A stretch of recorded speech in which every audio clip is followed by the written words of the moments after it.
সবাইকে স্বাগতম। আজকের এই উপস্থাপনায় আমরা শিখব কিভাবে শারীরিক ভাষা ব্যবহার করে ঠকবাঁধটি অর্থাৎ মিথ্যা কথা শনাক্ত করতে পারদর্শী হওয়া যায়। এছাড়া আমরা দেখব কিভাবে এই দক্ষতা বিভিন্ন সংস্কৃতি ও পেশার মধ্যে যোগাযোগ আরও উন্নত করতে সাহায্য করে। আশা করি এই বিষয়গুলো আপনারা পাবেন অনেক উপকারী এবং ব্যবহারিক। চলুন শুরু করা যাক। শারীরিক ভাষার মাধ্যমে মিথ্যা এবং প্রতারণা ধরা নিয়ে এই প্রশিক্ষণে আপনাকে স্বাগত জানাই। এখানে আমরা শিখব কিভাবে অমৌখিক সংকেত থেকে প্রতারণা শনাক্ত করা যায়, যা আপনাকে বাস্তব জীবনের বিভিন্ন পরিস্থিতিতে ব্যবহারিক দক্ষতা প্রদান করবে। বিশেষ করে এই জ্ঞানটি আপনি সাংস্কৃতিক ও পেশাদার পরিবেশে প্রয়োগ করে আরও গভীর অন্তর্দৃষ্টি অর্জন করতে পারবেন। এখন সময় এসেছে একসাথে এই গুরুত্বপূর্ণ প্রযুক্তিগুলো অন্বেষণ করার এবং শিখতে শুরু করার। এই প্রশিক্ষণের মূল উদ্দেশ্য হল প্রধান শরীরের ভাষার সংকেতগুলো বুঝতে পারা, যা আপনাকে অন্যদের মনের ভাব ও অনুভূতি ধরতে সাহায্য করবে। এখানে আমরা শিখব কিভাবে প্রভাবিতকর শরীরের ভাষাকে চিহ্নিত করতে হয়। এছাড়াও আপনি আত্মবিশ্বাসের সঙ্গে সূক্ষ্ম সংকেতগুলো পর্যবেক্ষণ এবং ব্যাখ্যা করার দক্ষতা অর্জন করবেন, যা বাস্তব জীবনের যোগাযোগকে আরও মসৃণ ও কার্যকর করবে। এই কোর্সটি বিশেষভাবে উপকারী সকল পেশাজীবীদের জন্য, যেমন নিরাপত্তা কর্মী, ব্যবস্থাপক, মানব সম্পদ বিশেষজ্ঞ এবং যে কেউ যারা তাদের আন্তঃব্যক্তিক যোগাযোগ ও বিশ্বাস গঠনের ক্ষমতা বাড়াতে চান। আরও গুরুত্বপূর্ণ হল, আপনি শিখবেন কিভাবে অমিল বা অসামঞ্জস্যপূর্ণ আচরণ চিহ্নিত করতে হয়, যা সন্দেহ বা অসঙ্গতি বুঝতে সাহায্য করবে। পাশাপাশি শারীরিক অঙ্গভঙ্গি ও ভঙ্গিমার মাধ্যমে মানুষের বিশ্বাসযোগ্যতা মূল্যায়ন করার কৌশল লাভ করবেন। সবশেষে এই সমস্ত দক্ষতা ব্যবহার করে আপনি আপনার যোগাযোগের দক্ষতাও ব্যাপকভাবে উন্নত করতে সক্ষম হবেন। মিথ্যার সংজ্ঞা থেকে শুরু করছি। মিথ্যা আসলে ইচ্ছাকৃতভাবে দেওয়া ভ্রান্ত তথ্য, যা মূলত মানুষকে বিভ্রান্ত করার জন্য বলা হয়। এটি শুধুমাত্র ভুল তথ্য নয়, বরং জানজানেই যা বলা হয় তা মিথ্যা বলে বিবেচিত হয়। এরপর প্রতারণার পরিধি সম্পর্কে বলবো। প্রতারণা বলতে আমরা বুঝি এমন সব কাজ যা অন্যের মধ্যে ভুল বিশ্বাস তৈরি করে। অর্থাৎ এটি শুধু মিথ্যা বলাই নয়, বরং অতিরঞ্জিত করা বা তথ্য গোপন করাও অন্তর্ভুক্ত। প্রতারণার বিভিন্ন ধরনের মধ্যে রয়েছে সরাসরি মিথ্যা বলা, তথ্য অতিরঞ্জিত করা, নিরুত্তর থাকা বা উপেক্ষা করা এবং সম্পূর্ণ নতুন মিথ্যা তৈরি করা। এই বিভিন্ন রূপ চিহ্নিত করাই শারীরিক ভাষা বা বডি ল্যাঙ্গুয়েজের মাধ্যমে প্রতারণা শনাক্ত করার ভিত্তি তৈরি করে। সবশেষে উদ্দেশ্য বোঝার গুরুত্ব অনেক বড়, কারণ কোনো কথাবার্তা বা আচরণের পিছনে থাকা উদ্দেশ্য বুঝলে আমরা ভুল সিদ্ধান্ত থেকে নিজেদের রক্ষা করতে পারি এবং তথ্যের সঠিকতা তদারকি করতে পারি। তাই মিথ্যা ও প্রতারণার এই সব দিক গভীরভাবে বোঝা খুব জরুরি। শারীরিক ভাষা বলতে আমরা মূলত সেই অভিব্যক্তি এবং অঙ্গভঙ্গাকে বুঝি যা অনেক সময় কথার বাইরে থেকে আমাদের অনুভূতি এবং উদ্দেশ্য প্রকাশ করে। এটি এমন একটি মাধ্যম যা কথার মাঝে লুকানো কিছু তথ্য আমাদের সামনে এনে দেয়। মিথ্যা শনাক্ত করতে হলে আমাদের প্রথম করতে হবে সেই সংকেতগুলো চিনে নেওয়া যা বলা কথার সঙ্গে পুরোপুরি মিলছে না, অর্থাৎ যেগুলো অসঙ্গতির ইঙ্গিত দেয়। যখন আমরা শারীরিক ভাষার মাধ্যমে মিথ্যা ধরার চেষ্টা করি, তখন মুখাবয়ব, চোখের গতি, হাতের ইশারা, শারীরিক ভঙ্গিমা এবং কণ্ঠস্বরের স্বর, এই সব ক্ষেত্রগুলোতেই আমাদের সবচেয়ে বেশি মনোযোগ দেওয়া প্রয়োজন। এগুলো মিলেমিশে একটি চিত্র রূপ দেয়, যা ব্যক্তির বিশ্বাসযোগ্যতা বিচার করতে সাহায্য করে। একক সংকেতের প্রতি খুব বেশি গুরুত্ব দিলে ভুল তথ্য পেতে পারেন, তাই বিভিন্ন সংকেতের গ্রুপ হিসেবে বিশ্লেষণ করা সবচেয়ে কার্যকর। তবে এখানে সবচেয়ে জরুরি বিষয় হল প্রেক্ষাপট বোঝা। প্রতিটি সংকেত তার নির্দিষ্ট পরিস্থিতি ও পরিবেশের সঙ্গে মিলিয়ে দেখতে হবে, কারণ সেটি আমাদের সঠিক সিদ্ধান্ত নিতে সাহায্য করে। এবং এটাও মনে রাখতে হবে যে কোনো একক সংকেত নিজেই সরাসরি মিথ্যা প্রমাণ করে না, বরং এটি একটি ইঙ্গিত মাত্র যা অন্যান্য সংকেতের সঙ্গে মিলিয়ে বিচার করা উচিত। এই দিকগুলো মাথায় রেখে শারীরিক ভাষার মাধ্যমে মিথ্যা ধরার কাজটা অনেক বেশি বিশ্বস্ত ও কার্যকর করা যায়। মুখাবয়ব হল আমাদের অনুভূতিগুলো প্রকাশ করার একটি গুরুত্বপূর্ণ মাধ্যম। এটি ভাষার বাইরে আমাদের মনের অবস্থা বুঝিয়ে দেয়। মাইক্রো এক্সপ্রেশন হল অতি ক্ষণস্থায়ী, মুহূর্তের জন্য ঘটে যাওয়া অপ্রত্যাশিত অনুভূতি প্রকাশের মাধ্যমে।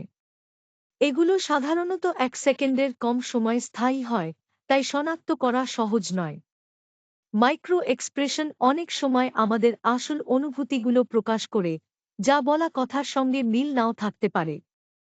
এজন্য এগুলো বোঝার জন্য ভালো দক্ষতা ও নিয়মিত অনুশীলন জরুরি, যাতে সতর্কভাবে পর্যবেক্ষণ করতে পারি। বিশেষ করে প্রতারণার সময় মাইক্রো এক্সপ্রেশন খুবই গুরুত্বপূর্ণ ভূমিকা পালন করে। ভয়, অপরাধবোধ বা অবজ্ঞার মতো অনুভূতিগুলো ছোট মাইক্রো এক্সপ্রেশন হিসেবে দেখা দিতে পারে, যা প্রতারণার ইঙ্গিত দেয়। সবশেষে আমাদের সচেতন থাকার মাধ্যমে আমরা সহজেই বুঝতে পারি কখন কারো কথাবার্তা তার অনুভূতির সঙ্গে মানানসই নয়। এই ধরনের অসামঞ্জস্য শনাক্ত করাই মাইক্রো এক্সপ্রেশন পড়ার মূল লক্ষ্য। চোখ আমাদের মিথ্যার সংকেত বুঝতে সাহায্য করতে পারে। চোখের দিক, পলক ফেলার গতি, পুতলির পরিবর্তন এবং চোখের যোগাযোগ থেকে আমরা অনেক তথ্য পেতে পারি।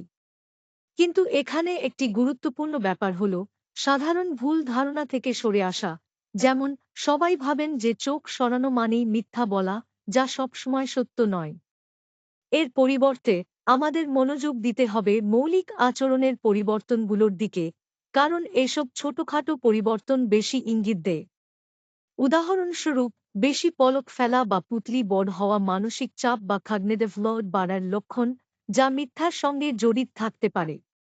একই সঙ্গে চোখের আচরণ, যেমন অবিরত চোখে চোখ মেলা অথবা হঠাৎ করে চোখ সরানো, এসবের মূল্যায়ন করতে হবে প্রাসঙ্গিকতা এবং ব্যক্তিগত পার্থক্যের ওপর ভিত্তি করে, কারণ প্রতিটি ব্যক্তি ভিন্নভাবে প্রতিক্রিয়া দেখাতে পারে। তাই চোখের সংকেত বুঝতে হলে এই জটিলতাগুলো মেনে চলা খুবই জরুরি।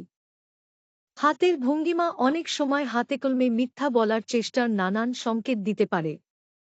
যখন কেউ মিথ্যা বলতে চায়, তারা প্রায়শই নিজের মুখ ঢেকে রাখতে পারে বা বারবার মুখ স্পর্শ করতে পারে। এটা তাদের উদ্বেগ বা সত্য লুকানোর প্রচেষ্টাকে প্রকাশ করে।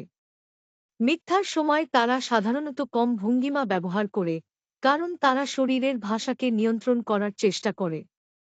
কখনো কখনো মানুষ অতিরিক্ত হাতের নাড়াগোলমাল ব্যবহার করে, যা আসলে মনোযোগ অন্যদিকে সরানোর চেষ্টা হতে পারে। তাই বলার সঙ্গে হাতের ভঙ্গিমার মিল বা অসঙ্গতি লক্ষ্য করা খুবই গুরুত্বপূর্ণ। যদি কেউ বলছে না কিন্তু মাথা নাড়াচ্ছে, তাহলে সেটা বিরোধপূর্ণ ভঙ্গিমার উদাহরণ বলা যায়। সবচেয়ে ভালো উপায় হল ভঙ্গিমাগুলোকে বলার সঙ্গে তুলনা করা। যখন আপনি দেখবেন হাতের ভাষা ও মৌখিক বক্তব্য মিলে যাচ্ছে না, তখন সন্দেহ করা যুক্তিযুক্ত। এই ধরনের লক্ষণ চিনতে পারলেই আমরা সহজেই মিথ্যার চিন্তা করতে পারব। ভঙ্গিমা বা শরীরের দেহ সংকেত আমাদের আবেগ এবং চিন্তাধারা প্রকাশের এক শক্তিশালী মাধ্যম। প্রথমেই বলতে হবে, যখন কেউ আরামদায়ক থাকে তখন তার ভঙ্গিমা সাধারণত খোলা এবং স্বচ্ছ হয়, কিন্তু যখন কেউ অস্বস্তি অনুভব করে, তখন তার দেহের ভাষায় সেটাই স্পষ্ট হয়ে ওঠে। প্রতারণার ক্ষেত্রে ভঙ্গিমা অনেক সময় আমাদের শনাক্ত করতে সাহায্য করে। প্রতারণাকারীরা প্রায়ই আলোচনা থেকে দূরে সরে যায়, শরীর বন্ধ করে নেয় বা একটু বাঁক নিয়ে কথা বলে, যা তাদের আসল অবস্থান প্রকাশ করে। চাপের লক্ষণ হিসেবে তারা বারবার ওজন পরিবর্তন করতে পারে বা চিন্তিত দৃশ্যমান হতে পারে, যা তাদের অস্থিরতার পরিচায়ক। খোলামেলা ভঙ্গিমা সাধারণত সুতার প্রতীক, যা যোগাযোগকে সহজ এবং বিশ্বাসযোগ্য করে তোলে, আর বন্ধ ভঙ্গিমা অনেক সময় চেপে রাখা অনুভূতি বা প্রতারণার ইঙ্গিত দেয়। তবে এই ভঙ্গিমাগুলো সাংস্কৃতিক প্রেক্ষাপটে ভিন্ন রূপ নিতে পারে, তাই প্রতারণা শনাক্ত করার আগে আমাদের অবশ্যই সেই পরিবেশ এবং সাংস্কৃতিক প্রভাবগুলোকে ভালোভাবে বুঝতে হবে। প্রতারণার সময় আমাদের কণ্ঠস্বর এবং ভাষণ শৈলীতে কিছু স্পষ্ট পরিবর্তন লক্ষ্য করা যায়। প্রথমত, চাপ অনুভূত হলে কণ্ঠস্বরের পিচ বাড়তে পারে, অর্থাৎ কণ্ঠস্বর একটু তীক্ষ্ণ বা উচ্চস্বরে পরিণত হয়। এছাড়া ভাষণের গতি অনেক সময় তীব্রভাবে বেড়ে যায় বা বিপরীতভাবে ধীরে ধীরে চলে, যা সন্দেহের ইঙ্গিত হতে পারে। সাধারণত যখন কেউ গল্প গঠন করে, তখন তার ভাষণে বিরতি এবং হক কাছাকাছির পরিমাণ বেড়ে যায়, যা অস্পষ্টতা বা দ্বিধার প্রকাশ। আরেকটি গুরুত্বপূর্ণ বিষয় হল শব্দের সাথে কণ্ঠস্বর বা স্বরের অসঙ্গতি, যা আমাদের সতর্ক হতে বলে। মানুষের সাধারণ ভাষণ শৈলীতে কোনো বড় ধরনের পরিবর্তনও প্রতারণার সংকেত হতে পারে। তবে এগুলো নির্ণয় করার আগে বেসলাইন বা ব্যক্তির স্বাভাবিক ভাষণ শৈলী সম্পূর্ণভাবে জানা জরুরি, কারণ অনেক সময় স্বাভাবিকভাবেই ভাষণ পরিবর্তিত হয়। তাই সবগুলো বিষয় মিলিয়ে দেখে সতর্ক হওয়া উচিত। এখানে মূলত দলীয় বিশ্লেষণে একাধিক সূত্রের প্রয়োজনীয়তা নিয়ে আলোচনা করা হয়েছে। প্রথমত, কার্যকর মিথ্যার শনাক্তকরণ কোনো একক ক্রিয়াকলাপের পরিবর্তে বিভিন্ন আচরণগত সংকেত একত্রিত করে দেখতে হয়। অর্থাৎ একক একটি সংকেতের ওপর নির্ভর করা ঠিক হয় না, কারণ সেটি একাকেই প্রতারণা প্রমাণ করতে পারে না। বরং একাধিক বিরোধপূর্ণ সংকেত পাওয়াই আমাদের আত্মবিশ্বাস এবং বিচারকে শক্তিশালী করে। পাশাপাশি এক্ষেত্রে সময়ের সঙ্গে সঙ্গে নিদর্শন খোঁজার বিষয়টিও খুব গুরুত্বপূর্ণ, কারণ হঠাৎ কোনো সিদ্ধান্ত না নিয়ে দীর্ঘমেয়াদী আচরণ পর্যবেক্ষণ করাই বেশি কার্যকর। এই পদ্ধতিগুলো মিলে একটি দলীয় বিশ্লেষণকে আরও শক্তিশালী এবং নির্ভরযোগ্য করে তোলে। শারীরিক ভাষার অর্থ সংস্কৃতির উপরে অনেকটা নির্ভর করে এবং বিভিন্ন সংস্কৃতিতে এর মানে ভিন্ন হতে পারে। উদাহরণস্বরূপ, যে অঙ্গভঙ্গি একটি সংস্কৃতিতে প্রতারণা বা অমর্যাদার প্রতীক, তা অন্য স্থানে সাধারণ বা গ্রহণযোগ্য হতে পারে। তাই আমাদের উচিত ব্যক্তিগত অভ্যাস এবং ব্যক্তিত্বকেও বিবেচনায় নেওয়া, কারণ এগুলো অমৌখিক সংকেতের ব্যাখ্যায় বড় ভূমিকা রাখে। কেবল শারীরিক ভাষা দেখে সাঁট দেওয়া ধারণা করা বা দ্রুত সিদ্ধান্ত নেওয়া থেকে বিরত থাকা জরুরি। বরং ব্যক্তির সাধারণ আচরণের একটি মৌলিক ধারণা তৈরি করা ভালো, যা আমাদের বোঝার ক্ষমতা বাড়ায়। সর্বোপরি, যখন আমরা শারীরিক ভাষা বিশ্লেষণ করি বা চিহ্নিতকরণ প্রযুক্তি প্রয়োগ করি, তখন সংস্কৃতিগত পার্থক্যের প্রতি সম্মান এবং সংবেদনশীলতা রাখা অত্যন্ত গুরুত্বপূর্ণ। এটি আমাদের নির্ভুলতাও বৃদ্ধি করে। শুরুর দিকে আমরা ব্যক্তির একটি মূল অবস্থা প্রতিষ্ঠা করতে চাই, অর্থাৎ শান্ত এবং স্বাভাবিক অবস্থায় তাদের আচরণ কেমন দেখে নেব, যাতে পরবর্তীতে কোনো পরিবর্তন শনাক্ত করা সহজ হয়। এরপর খোলা প্রশ্ন ব্যবহার করা উচিত, কারণ এগুলো থেকে আমরা প্রাকৃতিক এবং নির্ভেজাল প্রতিক্রিয়া পেতে পারি, যা আমাদের পর্যবেক্ষণের মান বাড়ায়। সবচেয়ে গুরুত্বপূর্ণ হল মূল অবস্থার থেকে হওয়া পরিবর্তনগুলো সচেতনভাবে পর্যবেক্ষণ করা, কারণ সেগুলো আমাদের কার্যকর তথ্য দিতে পারে। এছাড়া আলাপচারিতার সময় বা পরে প্রধান সংকেতগুলো মনেই রাখুন অথবা নোট করে রাখুন, যা বিশ্লেষণে অনেক সাহায্য করে। সবশেষে, কোনো একক আচরণের ওপর ভিত্তি করে দ্রুত সিদ্ধান্ত নেওয়া থেকে বিরত থাকুন, কারণ সঠিক মূল্যায়নের জন্য বেশি তথ্য এবং পর্যবেক্ষণ জরুরি। প্রথমে চোখের যোগাযোগ এড়ানো খুবই গুরুত্বপূর্ণ একটি সংকেত হতে পারে, বিশেষ করে যখন কোনো গুরুত্বপূর্ণ প্রশ্ন করা হয়। এটা দেখায় যে ব্যক্তিটি হয়তো সঠিক তথ্য দিচ্ছে না বা কিছু গোপন করতে চাইছে। দ্বিতীয়ত, অসমঞ্জস মুখভঙ্গি, যেমন গুরুত্বপূর্ণ তথ্য বলার সময় হঠাৎ অপ্রাসঙ্গিক হাসি, সেটিও সতর্ক হওয়ার লক্ষণ। এটি প্রমাণ করতে পারে যে তারা আসল ভাবনা লুকাতে চাচ্ছে। তৃতীয়ত, বিপরীত সংকেতসমূহ, যেমন না বলার সময় মাথা নাড়া দেওয়া, খুবই বিভ্রান্তিকর।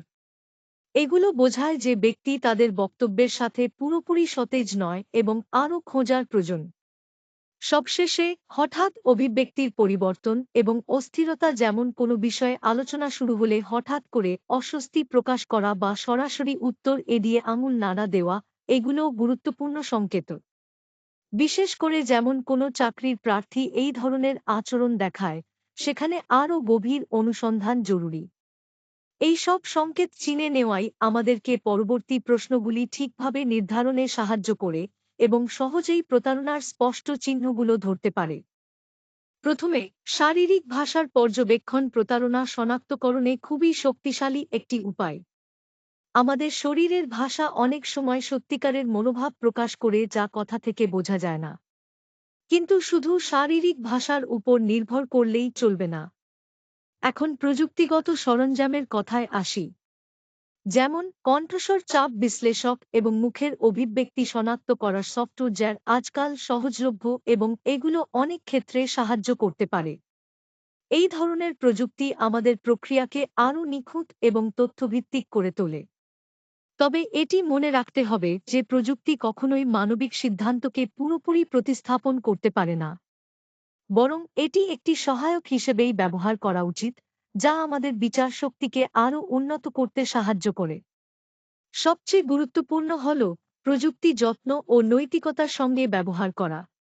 অশ্লীলতা রোধে প্রযুক্তির অপব্যবহার থেকে বিরত থাকা জরুরি, যাতে সঠিক এবং ন্যায়সঙ্গত ফলাফল নিশ্চিত করা যায়।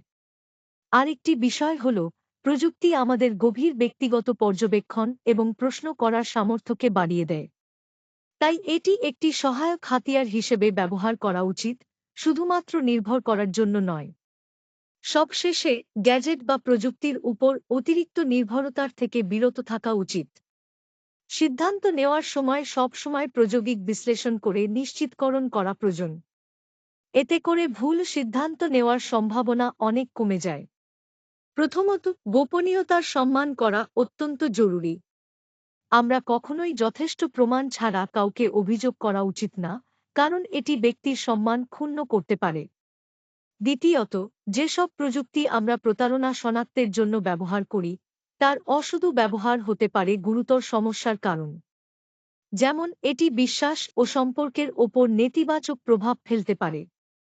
তৃতীয়ত, আমরা সর্বদা নিশ্চিত করতে হবে যে আমাদের কাজ সংস্থার নীতি এবং আইনগত নিয়মাবলীর সঙ্গতিপূর্ণ। এটা আমাদের দায়িত্ব।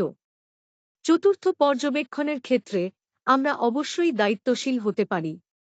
শারীরিক ভাষার ভিত্তিতে কারো প্রতি তাড়াহুড়ো করে সিদ্ধান্ত নেওয়া বা বিচার করা ঠিক নয়, বরং আমাদের পর্যবেক্ষণকে ভালোমতো প্রশ্ন করার জন্য ব্যবহার করা উচিত। শেষমেশ, নৈতিকতা হল আমাদের পেশাগত জীবনের মেরুদণ্ড, যা আমাদের বিবেক, নিরপেক্ষতা এবং সম্মান বজায় রাখতে সাহায্য করে। এই নিয়মগুলো মেনে চললে আমরা প্রতারণা শনাক্তকরণে আইনগত ও নৈতিক দিক থেকে সঠিক পন্থায় এগোতে পারব। এই কেস স্টাডিতে আমরা দেখতে পাই কিভাবে এনরন কোম্পানি তার আর্থিক অবস্থান সম্পর্কে বিনিয়োগকারী এবং কর্মচারীদের প্রতারণামূলক যোগাযোগ এবং দেহভাষার মাধ্যমে বিভ্রান্ত করেছিল। বিশেষত শুনানির সময় কর্মকর্তাদের দেহভাষা অসঙ্গত ছিল, যা তাদের কথার সাথে মিল ছিল না। এই তথ্য আমাদেরকে দেখায় যে দেহভাষা বোঝা কতটা গুরুত্বপূর্ণ, বিশেষ করে এমন উচ্চ দাবির পরিস্থিতিতে যেখানে মিথ্যা ধরতে হয়। উল্লেখ্য, এখানে ব্যবহৃত সমস্ত তথ্য পাবলিক কোর্ট রেকর্ড এবং রিপোর্ট থেকে নেওয়া হয়েছে, তাই তথ্যগুলো প্রামাণিক।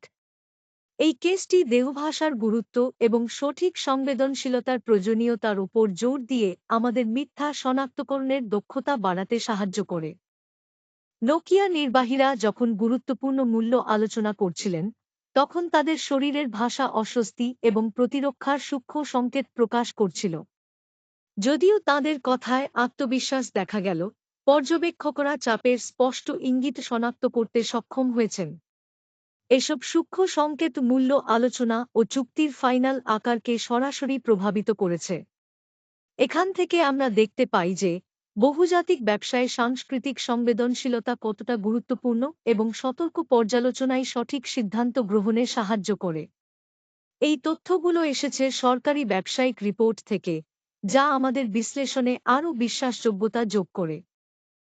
এখানে আমরা মৌখিক এবং অমৌখিক সংকেতের মধ্যে অসঙ্গতি সম্পর্কে আলোচনা করব। প্রথমত, বিপরীত সংকেতগুলো চিনতে পারাটা খুবই গুরুত্বপূর্ণ। যখন একজন ব্যক্তি যা বলছেন এবং তাদের দেহভাষা মিলছে না, তখন সেটি সাধারণত প্রতারণার ইঙ্গিত হতে পারে। উদাহরণস্বরূপ, কেউ মাথা নাড়িয়ে হ্যাঁ বলছেন, কিন্তু মুখ বা শরীরের অন্য কোনো অংশ না বলছে, তখন এটা একটা স্পষ্ট উগ্র সংকেত।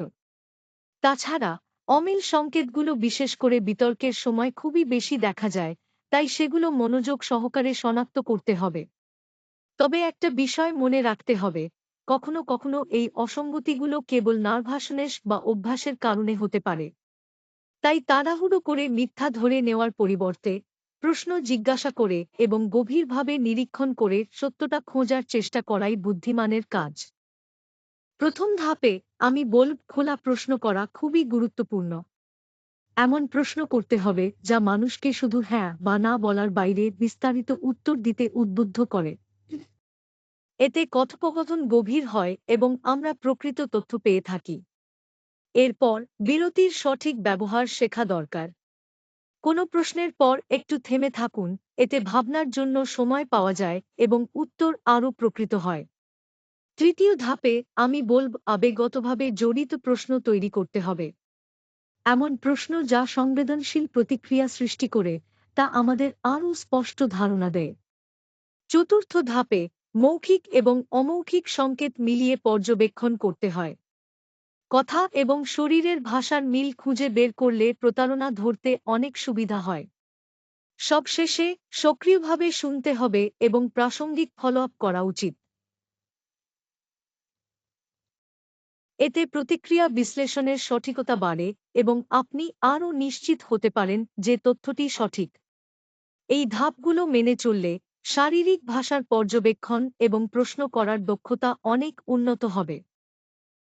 আমাদের সিদ্ধান্ত নেওয়ার সময় অনেক সময় অজানা পক্ষপাত আমাদের বিচারকে প্রভাবিত করতে পারে। তাই প্রথমেই গুরুত্বপূর্ণ হল সিদ্ধান্তে পূর্বাভাস বা ব্যক্তিগত আবেগ যেন প্রভাব ফেলতে না পারে তা নিশ্চিত করা। অর্থাৎ আমাদের নিজের পার্টিকুলার ধারণার প্রভাব থেকে মুক্ত হতে হবে।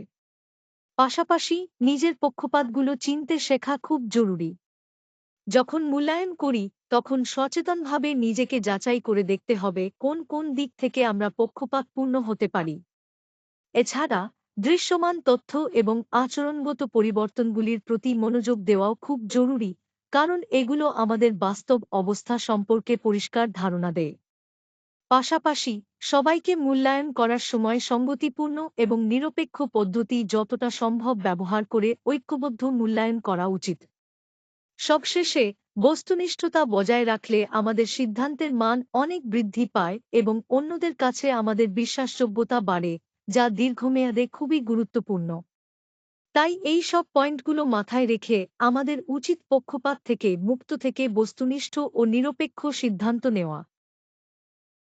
প্রতারণা ধরার দক্ষতা উন্নত করার জন্য আমাদের নিজেই নিয়মিত প্রশিক্ষণ নেওয়া অত্যন্ত জরুরি। প্রথমত, ভিডিও উদাহরণ দেখে এবং ভূমিকা পালন করে বারবার ব্যবহারিক অনুশীলন করা উচিত, কারণ এতে আমরা বাস্তব পরিস্থিতির সঙ্গে পরিচিত হতে পারি এবং দক্ষতা বাড়াতে পারি। এরপর নিজের পর্যবেক্ষণগুলোকে অন্যদের সঙ্গে শেয়ার করে তাদের প্রতিক্রিয়া নেওয়া প্রয়োজন, যা আমাদের ভুল ধরতে এবং প্রতারণার সংকেত আরও সঠিকভাবে বুঝতে সাহায্য করবে। তৃতীয় ধাপে সফলতা এবং ভুল উভয়ের থেকেই শেখা জরুরি। এজন্য পূর্বের উদাহরণ বা কেসগুলো বিশ্লেষণ করে জানতে হবে কি কাজ করেছে এবং কোথায় আমরা ভুল করেছি। চতুর্থত, অমৌখিক যোগাযোগের নতুন নতুন গবেষণার সঙ্গে নিজেকে আপডেট রাখা প্রয়োজন, কারণ পরিচয় প্রযুক্তির ক্ষেত্রেও নতুন আবিষ্কার আমাদের দক্ষতা আরও উন্নত করতে সহায়তা করবে। সর্বশেষে ধারাবাহিক প্রশিক্ষণ নয়তো আত্মবিশ্বাস গড়ে তোলে, যা পরিচয় শনাক্তকরণে আমাদের নির্ভুলতা বাড়াতে সাহায্য করে এবং দীর্ঘমেয়াদে সফলতা আনবে। এই ৫টি ধাপ অনুসরণ করলে আমরা নিজেরাই প্রতারণা চিহ্নিত করার ক্ষেত্রে যেকোনো চ্যালেঞ্জ মোকাবেলা করতে পারব। শিল্পে প্রতারণা শনাক্তকরণের ক্ষেত্রে বিভিন্ন পেশাজীবী বিভিন্নভাবে শরীরের ভাষার সংকেত ব্যবহার করে থাকে। প্রথমত, নিরাপত্তা পেশাজীবীরা ঝুঁকি শনাক্ত করার জন্য এই সংকেতগুলোকে গুরুত্ব দিয়ে থাকে, কারণ তারা দ্রুত এবং সঠিক সিদ্ধান্ত নিতে হয়। মানব সম্পদ বিভাগে এই দক্ষতাগুলো নিয়োগ প্রক্রিয়ায় ব্যবহৃত হয়, যেখানে প্রার্থী সম্পর্কে বিস্তারিত তথ্য পাওয়া যায়। গ্রাহক সেবা ক্ষেত্রে অসন্তোষ বা সম্ভবত প্রতারণার চিহ্ন ধরতে এই পদ্ধতিগুলো খুবই কার্যকর। আইন বাস্তবায়নে, বিশেষ করে তদন্তের সময়, এই শরীরের ভাষার সংকেতগুলির ওপর অনেক নির্ভরতা থাকে।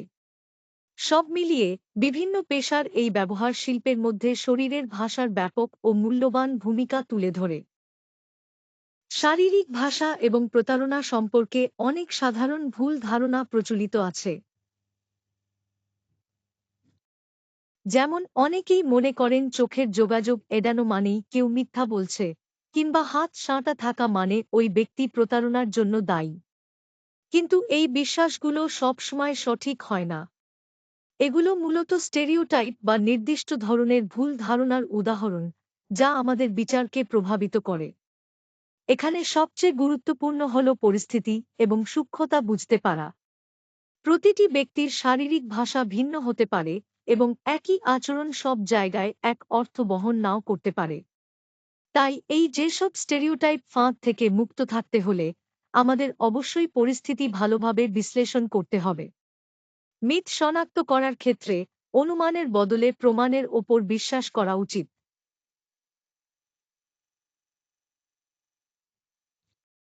এটা আমাদের ভুল সিদ্ধান্ত নেওয়া থেকে রক্ষা করে এবং প্রকৃত সত্যকে বোঝার সুযোগ দেয়। তাই শারীরিক ভাষার প্রসঙ্গে সবসময় সতর্ক ও বিবেচনাশীল থাকা জরুরি, যেন আমরা ভুল ধারণার ফাঁদে না পড়ি। প্রথমেই আমি বলব যে বাস্তব জীবনের অনুসন্ধান পরিস্থিতির জন্য ভালো প্রস্তুতি নেওয়া খুবই গুরুত্বপূর্ণ। প্রথম পর্বে আপনাকে অবশ্যই প্রসঙ্গ এবং পটভূমি বোঝার চেষ্টা করতে হবে। এটি বোঝা দরকার কেন এবং কিভাবে ইন্টারঅ্যাকশনগুলো হচ্ছে, যা পরবর্তী ধাপে আপনাকে সহজ করবে। দ্বিতীয়ত, বিশ্বাস গড়ে তোলা জরুরি। যখন আমরা উদ্বেগ কমাতে পারি এবং বিশ্বাস স্থাপন করতে পারি, তখন অনুসন্ধানের প্রক্রিয়া অনেক বেশি সফল হয়। মানুষ সহজে তথ্য শেয়ার করে যখন তারা নিরাপদ বোধ করে।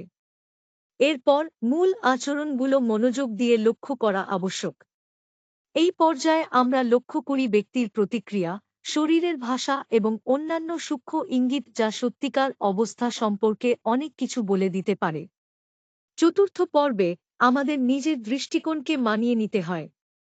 সাংস্কৃতিক এবং ব্যক্তিগত পার্থক্যগুলো বিবেচনা করে আমাদের ভাবনা ও আচরণ সামঞ্জস্যপূর্ণ করা প্রয়োজন, যাতে আমরা অনুসন্ধানে সঠিকভাবে এগোতে পারি।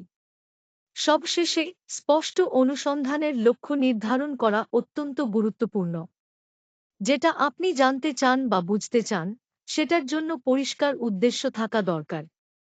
এতে করে আপনি মনোযোগ সঠিক জায়গায় দিতে পারবেন এবং ফলাফলও বেশি কার্যকর হবে। এই প্রশিক্ষণে আমরা প্রথমেই প্রতারণার সংজ্ঞা এবং তার বিভিন্ন প্রকারভেদ আলোচনা করেছি, যা আপনাদের এই বিষয়টি বোঝার জন্য একটি শক্ত ভিত্তি তৈরি করবে। পরবর্তীতে আমরা শিখেছি যে প্রধান শারীরিক ভাষার সংকেতগুলো যেমন মুখবন্ধন, চোখের অভিব্যক্তি, নির্দেশাভঙ্গি, ভঙ্গি এবং কণ্ঠস্বরের পরিবর্তন ঘটানো প্রতারণা শনাক্তকরণে খুবই গুরুত্বপূর্ণ। এছাড়া বিচ্ছিন্ন কোনো সংকেতের উপর নির্ভর না করে সংকেতগুলোর গোষ্ঠীকে একত্রে বিশ্লেষণ করার গুরুত্ব আমরা জোর দিয়েছি, কারণ এটি অধিক নিখুঁত ফলাফল দেয়। সাংস্কৃতিক পার্থক্যগুলো বিবেচনা করে যথাযথ সংবেদনশীলতা এবং নৈতিকতা বজায় রাখা, পাশাপাশি ব্যবহারিক পর্যবেক্ষণের টিপস গ্রহণ করাও খুবই জরুরি।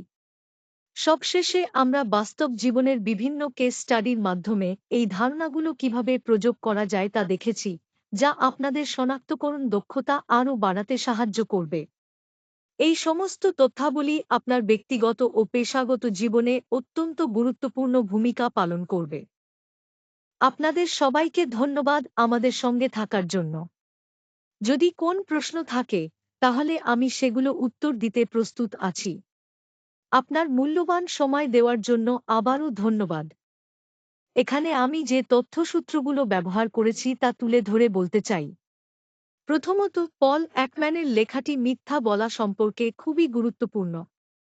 তার চতুর্থ সংস্করণটি নর্টন প্রকাশনী থেকে প্রকাশিত হয়েছে এবং মিথ্যার বিভিন্ন দিক সম্পর্কে বিশদ আলোচনা করে। এরপর বেরি এবং তার সহকর্মীদের গবেষণা বডি ল্যাঙ্গুয়েজ বিশ্লেষণের মাধ্যমে প্রতারণা শনাক্ত করার ওপর ভিত্তি করে, যা জার্নাল অফ ননভার্বাল বিহেভিয়ারের একটি বিশেষ সংখ্যা থেকে নেওয়া হয়েছে। এই গবেষণা আমাদেরকে সাঁতারের ভাষার সূক্ষ্মতা বুঝতে সাহায্য করে। শেষ অংশে পেশাদার বিকাশের বিষয়ে কিছু আঞ্চলিক তথ্য পাওয়া গেছে, তবে বেশ কিছু সীমাবদ্ধতাও রয়েছে। তাই আমি ব্যবহারকারীদের সর্বদা সর্বাধিক আপডেট থাকা শিল্প প্রতিবেদন এবং প্রশিক্ষণ সামগ্রী থেকে তথ্য নেয়ার পরামর্শ দিই, যেন তারা নিজেদের দক্ষতা বজায় রাখতে পারেন। এই তথ্যসূত্রগুলো আমাদের আলোচনাকে ভিত্তিমূলক করেছে এবং বিষয়টি আরও গভীরভাবে বুঝতে সাহায্য করেছে। এই উপস্থাপনার তথ্য শুধুমাত্র প্রশিক্ষণের জন্য এবং অভ্যন্তরীণ ব্যবহারের উদ্দেশ্যে তৈরি করা হয়েছে। অনুগ্রহ করে এটি ব্যবহার করার সময় সতর্ক থাকুন, কারণ তথ্যের মধ্যে ভুল থাকতে পারে। এই সামগ্রীর লেখকরা কোনো সিদ্ধান্ত বা কর্মের জন্য দায়িত্ব বহন করবেন না যা এই তথ্যের ভিত্তিতে নেওয়া হয়। ব্যবহারকারীদের নিজের পেশাদার বিবেচনা ব্যবহার করে যেকোনো কৌশল বা প্রযুক্তি প্রয়োগ করতে হবে। এটি কোনো আইনি বা ব্যবসায়িক পরামর্শের বিকল্প নয়। যদি জটিল আইনগত বা নিয়ন্ত্রক সমস্যা থাকে, তাহলে অবশ্যই যোগ্য বিশেষজ্ঞের সঙ্গে পরামর্শ করতে হবে। আরও বলতে হোক, এই ধারণাগুলো শেয়ার করার সময় তথ্যের সম্পূর্ণতা, নির্ভুলতা বা সময়সীমার কোনো গ্যারান্টি দেওয়া হয়নি, যদিও আমরা বিশ্বাসযোগ্যতা নিশ্চিত করার জন্য সর্বোচ্চ চেষ্টা করেছি। তাই সব সময় সতর্ক এবং বিচক্ষণ হতে হবে।